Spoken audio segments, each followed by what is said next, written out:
What I'm looking forward to, now that everything's settled, is that we now have more space to expand calibration processes for temperature calibration.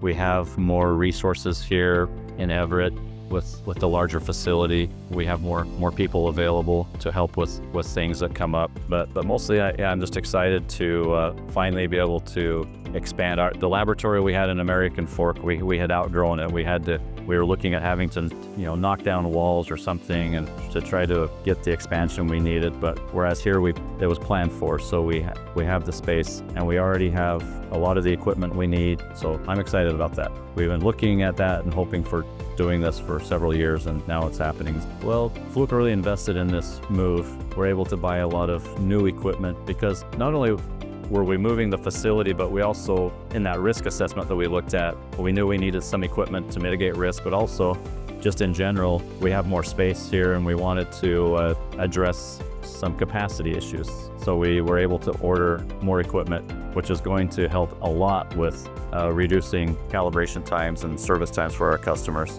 Well, this move will affect calibration customers positively because, like I was mentioning, we've already added more capacity. We have more help too. We have more people here in Everett, and also we have the space to add more processes, and there are plans to do that. So which will be great. The customers will appreciate having shorter lead times and consistent lead times for their calibrations. Our biggest concerns arriving here were getting the processes running and then getting 17025 accreditation, which that's been done. Our next steps are to start looking at areas to improve. We got everything here, we got it set up, we got it running. We already see a few areas where we can add in some more equipment, or we can do some rearranging to just help things work better. But fortunately, the calibration space is set up in anticipation of adding more equipment. So I'm anticipating that we will be setting up a second set of fixed point cells for calibrating SPRTs and thermocouples because we have the space, and that's been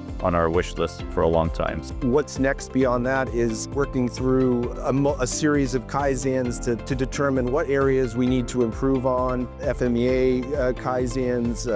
Once we get some of our backlog burned down, we'll be tuning up the areas with 5S to make them more easily usable by the technicians and teams. And then longer goals with that FMEA is to plan how we add capacity and serve our customers better. Within the laboratory, we've done numerous things to set up the infrastructure to double the amount of furnaces we have in both SPRT and in fixed point. And we have intentions on modernizing some of the calibration solutions that we currently use today, so we can do more calibrations, serve the customer even better. Well, I've been in calibration and metrology for over 20 years, and I've done physical calibrations, mechanical, pressure, mass, dimensional, and temperature's always been my favorite. Being a part of such a project, dealing with primary temperature standards, very excited to be a part of that. So the most exciting thing about this move for me was during one of our assessments for SPRT, we were fortunate enough that our assessor was a past employee of Hart Scientific who set up the SPRT lab at American Fork and is an absolute world leader in temperature metrology. As he finished up his assessment with us that went very well, the words he shared with us in compliments about how such a challenging project was planned and executed with so much success. It was just very complimentary, and it was such a proud moment to hear from him. I'm most looking forward to the customers getting the equipment back. I get really excited and happy to see once a process lands here and we get it working, we get it accredited, and when they finally get it certified, the certificate's created and get that product out to shipping, that makes me happy.